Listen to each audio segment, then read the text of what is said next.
StraightallDay.com. Into the show where you learn the discipline to show up day after day to do the work, the confidence to put yourself out there boldly and authentically, and the mental toughness to continue showing up, doing the work, putting yourself out there, even when the success you've expected to achieve has yet to be achieved. And on top of all this, you get a huge dose of personal initiative. That is the go-getter energy that moves any one of us, including yourself, to go and make things happen instead of waiting for things to happen. And then we put all this together into a series of frameworks, approaches, insights, strategies, and techniques, all underneath the umbrella of one unifying philosophy that is called Work on Your Game. My name is Baldwin, also known as Dre All Day, and welcome to the show. And today's topic is why I will be homeschooling my, right now, as of today, 8-month-old child.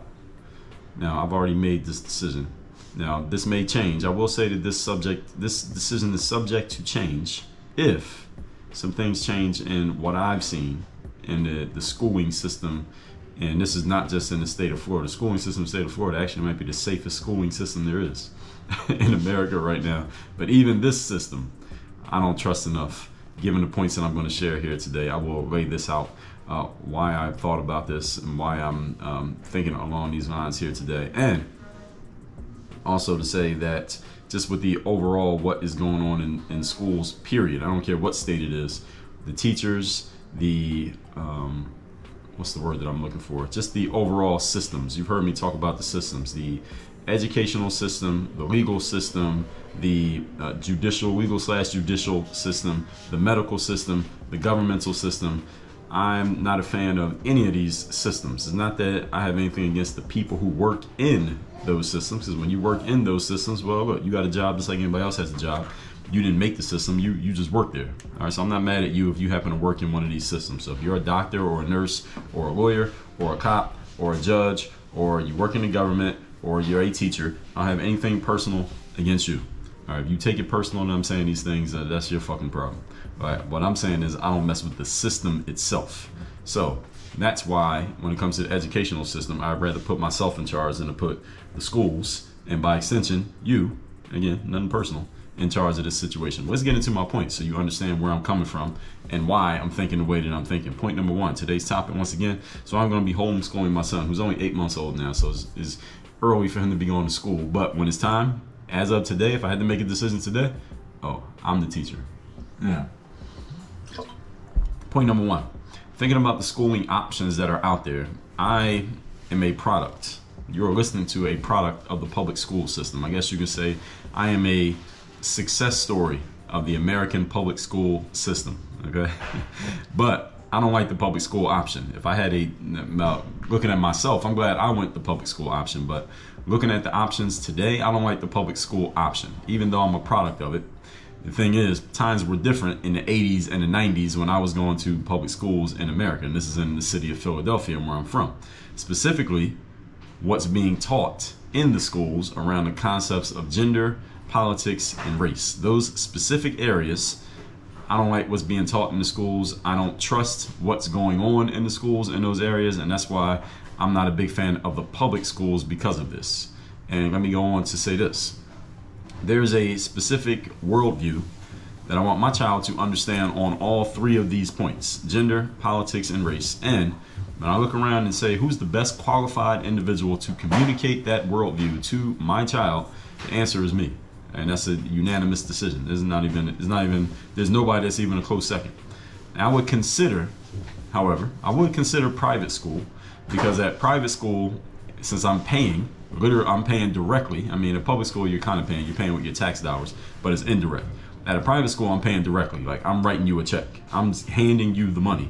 When at a private school, which means I will have a little bit more say in what's going on there. So my money talks at a private school, and I can make demands and I will be heard directly, and they're going to listen simply because I'm paying them directly. At a public school, I'm paying taxes, which indirectly go to the school boards and the teachers unions and all of that stuff. But if any of you is a user of social media, which I am an active user of social media. I see when I look on the sites like Twitter, which is where I get most of my news, the school board meetings that happen at these places, where the parents go to the school board meetings because they want to voice some disagreement with something that's happening in a public school, because that's what you do. When you send your child to a private school, If you have an issue with something that's going on, you just go up to the school and you talk to whoever. You talk to the people in charge because you're paying money, so you talk directly to the people. Now, in the public schools, and again, I'm very much generalizing this. In the public schools, you have an issue with what's going on in the school. You go to the school board meetings because the board are the people who really make the decisions about what's going on. All the teachers and the principals, all they do is follow what the board says. I mean, this is the system, and this is how it works. And again, this is why I don't fuck with a lot of these systems, because they're very bureaucratic, and they'll run you through they'll give you the runaround on some bullshit if they really don't want to deal with you. So I see parents who disagree with something that's happening in school. They go to the school board meeting, and if they are in too much disagreement with whatever the school board has already decided to do, they'll either shout you down when you try to speak at the board meeting, turn the mic off on you, call security and kick you out of the meeting, or they'll just sit there and let you talk, but then not do anything different based on what you and maybe many other parents who have the same idea as you, based on what you say. And that can become, I can see how that can become very frustrating for a parent who is sending their child to public school. And to me, and again, I'm only seeing the clips that come out on social media, so we know that they only show you the extremes of what's going on. With that said, given that, I can see that a lot of times, especially if you're highly disagreeable with them, with the board itself, those meetings, going to those meetings are completely useless. And again, the dissenting parents don't really get a chance to say anything, and they don't care what you say anyway. They're going to do what they want to do. So that wouldn't work for me, because I would cause a ruckus in there and get into all kinds of legal situations with people if something wasn't going the way that I wanted it to go. And lawyers are expensive. Shout out to the lawyers out there. Now, private schools, the price tags are high. Any of you who is a product of private school, or any of you who has a child in public school, please reach out to me by text, actually. Any of you who has a child who is in private school right now, I'm not talking about college, I'm talking private school, K through 12. If you have a child in private school, please text me, 305-384-6894. Tell me where your child is going to school, like what state at least, or city, and tell me how much you're paying. I want to know what grade your child is in, what state and what city, and how much you are paying to send your child to private school. Because we were looking at private schools down here in South Florida. This is before I even had a child. We were looking at private schools. We send our kids to this school or that school. Because I know some people who work in the private school system down here in Miami. And they are very nice schools. These schools are like college campuses. Like, there are high schools down here in South Florida that look better than the colleges that I went to. All right, and they cost more than the colleges that I went to, so they should look better. And some of them that we looked up, they want $25,000 a year for kindergarten.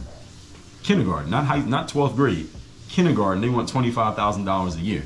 Now, it's not that I wouldn't pay the $25,000 a year, but that's still a decision to be made. $25,000 is a lot of money. All right? I don't care how much money you got. $25,000 is a lot. So if I was to go the private school route, it would have to be somewhere where I want to know exactly what's being taught, who's teaching it, how much say do I have if I disagree with something. And then when I write that check, I'll be up at school making sure they're doing what they said they were going to do. So private school is still an option, but I already told you what the subject of today's episode is. Point number 2. Today's topic, once again, is why I'll be homeschooling my now 8-month-old son. Number 2, I want my son to have the best possible teachers. I mean, what parent doesn't want that? Now, my mother is a teacher, so I kind of had a cheat code from being at home. People ask me, Dre, what got you into writing so many books and being so, I don't know if anybody ever uses this word, but academic in my approach, and just being into the books, which was the writing of books stemmed from the reading of books.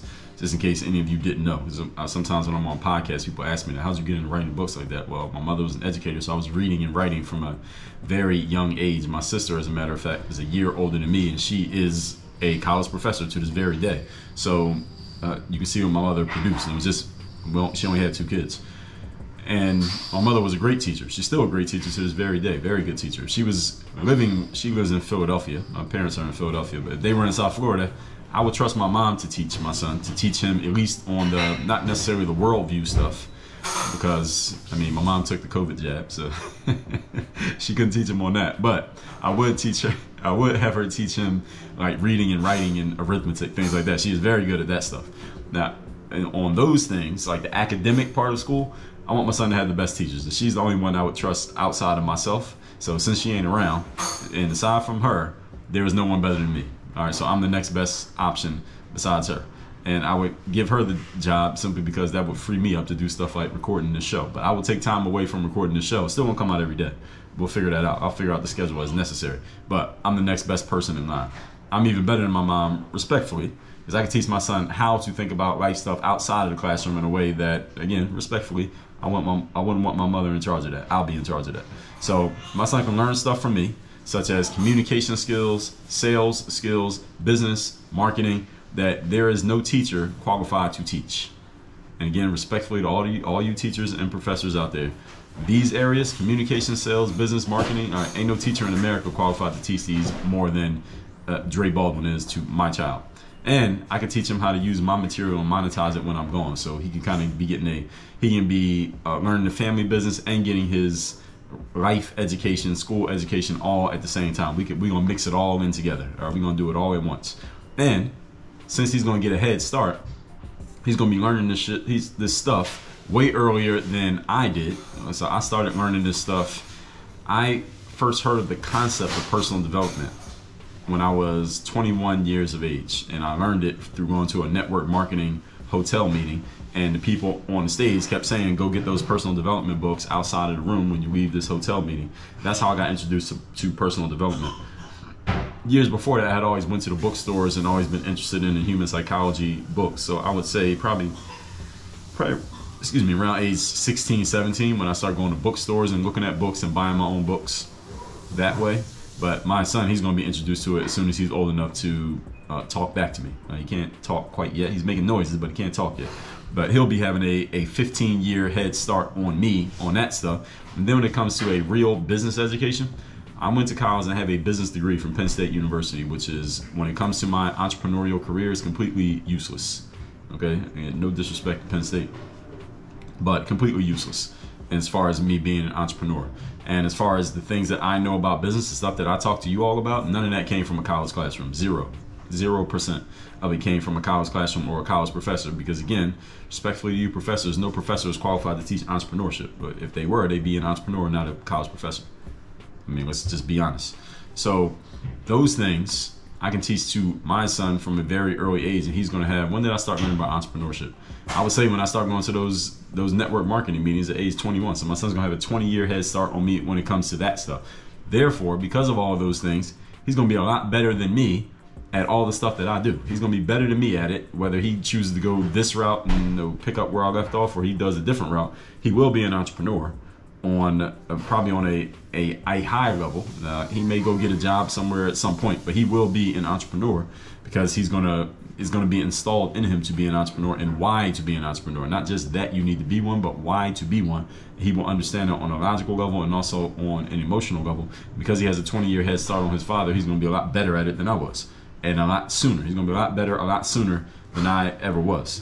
So because he'll have that super head start, not to mention sports. We haven't even talked about that. If he takes to playing sports, if I had to pick between him becoming an athlete or an entrepreneur, he can only become one. I'd definitely go entrepreneur. Now he's going to learn sports and he will be exposed to it, and hopefully he takes to it. That'll be fun. But the entrepreneur part is more important simply because what he can do with his mind will last longer than what he can do with his body.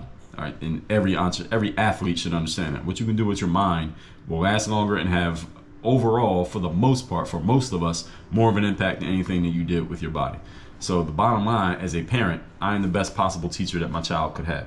And actually, as a matter of fact, each one of you who is parents, you are the best possible teacher your child could have. Now, I'm not saying that means you need to pull your kids out of school and homeschool them if you're not doing that right now, but the worldview that your child ends up with and the knowledge and education intelligence that your child ends up with is based on what mom and dad are teaching your child, not what the teachers are teaching. The teachers are supplemental.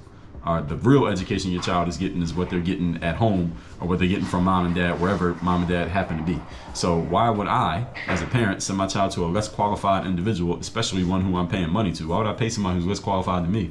I could just do it myself. Now, this is on this particular subject. I want you to don't take that question and apply it to every single thing, because listen, I'm more qualified than maybe many different people on certain things that I pay for, but there are certain things that are worth delegating to get done at 80% of my capacity, simply because it saves me time to focus on things that I do better, that are higher ROI activities. So I want to make sure I'm putting that statement that I just said there, that rhetorical question, I want to make sure I'm putting that in context. So if I pay a premium price, for example, private school, which I'm open to doing, then those people have to be better than me at what I'm paying for. If I'm paying premium, you got to be way better than me.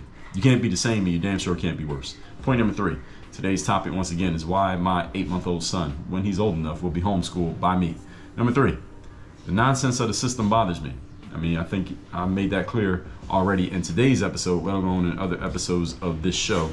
I talked about that in episode number 199, the scam that is the American educational system. Yes, the American educational system is a scam. It is not just, it's not that I just don't agree with it. It's a scam. There's a lot of scams going on in that system. I talked about in episode 2506 how every establishment is fear-based. If you didn't listen to episode 2506, let me tell you what I said about the educational system.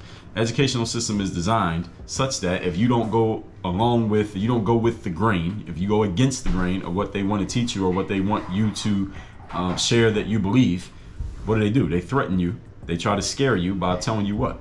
That if you don't follow what we're trying to indoctrinate you with, you will be a failure in life. You'll be working in McDonald's your whole life, and you'll never get a good job, and you'll basically be unsuccessful. Isn't that what they say in school?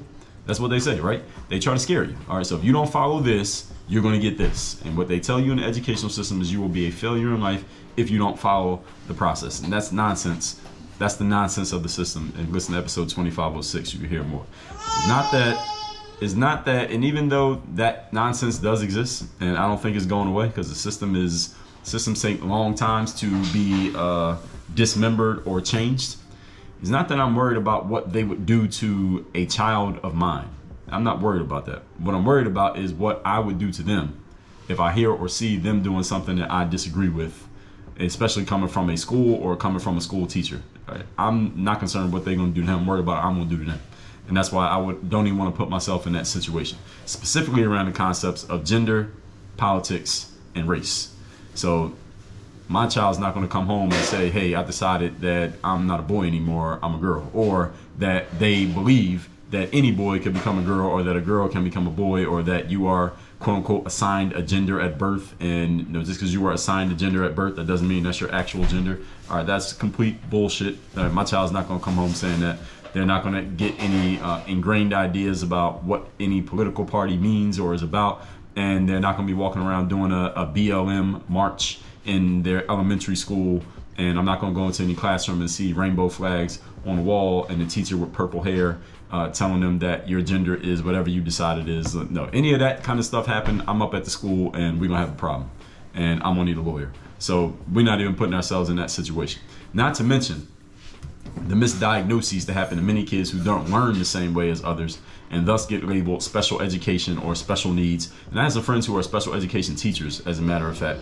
Any of you parents out there, please text me also if this applies to you. If you or any of your children have ever been labeled special education / special needs, when there wasn't a damn thing wrong with your child, they just didn't learn the same way that all the other children learned. So they got labeled in some negative way, which can be a stigma that sticks with the child, that they are 35 years old and they need therapy for that shit because of the system. The system, it put them through the bullshit ringer. And you as a parent, if you didn't know how to deal with that or what to do, you were helpless to save your child from that situation. And maybe you got to go to work every day. You're working 60 hours a week. You can't homeschool your kid. And now you got to keep sending them to that shit.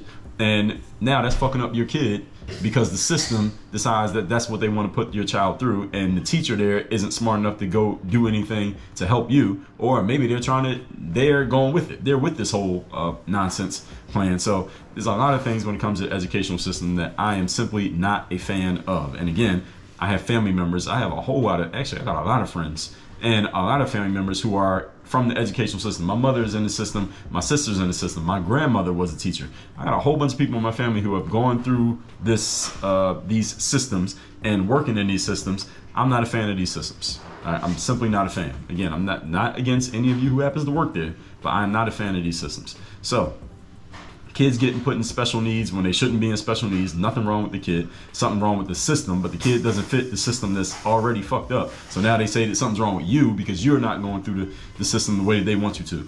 Or you get put in certain classes, or otherwise you are ostracized by teachers in the system. And listen, you're talking to a guy who loves the concept of systems in general. I love the concept of systems. You hear me talk about it all the time here on this show. I talk about why you need systems in your business. Episode 2372, here's the title. Why all successful people operate by systems. Okay, so I'm not against the concept of a system. But when I talk about these establishment systems, the legal system, the legal/judicial system, the medical system, and the educational system, and the governmental system, I'm not a fan of any of these. All right, and those are different. Those are systems with a capital S, and establishment systems, as opposed to systems with a lowercase s, which is the kind of stuff that you and I can implement into our businesses. So it's the same word, but it has completely different meanings depending on the context. So I don't trust the educational system in general. I do not trust it. And again, I'm a product of it, and I think you can call me a success system, a success story of the system. I still don't like it. Now, there are some great teachers out there, and there are also some bum-ass teachers out there, but they all work for the system. And no teacher is bigger than, nor can any teacher outwork the system. Any of you teachers listening to this, if I got that wrong, you let me know. If there's any teacher listening to this who works especially in a public school, in the American educational system, if I got it wrong, and you can be bigger than the system, or you can outwork the system. And you can tell the system that you don't want to do things the way the system says, you're going to do it different, and they're going to let you get away with that. If I got that wrong, you let me know. I don't think that's true.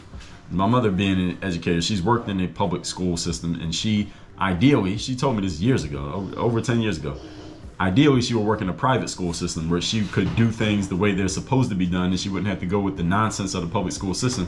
Challenge is, there are fewer public schools. It's harder to get into a public school, and when you're in a private school, there are fewer private schools. It's harder to get into a private school with a job, and when you step out of the public school system, now you're no longer part of the the teachers union. And those teachers unions in the United States of America, any of you who don't know how those teachers unions operate, I can't give you a full expose on how they operate, but the way they operate is very, what's the word? What's those groups down in Mexico? They're very, the word is escaping me right now. They operate just like those drug cartels, cartelish, that's the word. They're like a cartel, the way the teachers unions operate in the United States. They lobby to keep their positions, basically. They give money to keep their positions so that nobody goes against the teachers unions. And then when the teachers union wants something, they pretty much get it because they use their money to do that. And when you step outside of the teachers union, i.e. you're not working in a public school anymore, now you don't have a guaranteed job and a guaranteed check. And here's the facts. Every system is fear-based. Didn't I already tell you that? And many human beings, if you want to scare them, the easiest way to scare them is to threaten their money. All right, that's how they got a lot of y'all to take that jab over the last couple of years. But we ain't gonna get into that today.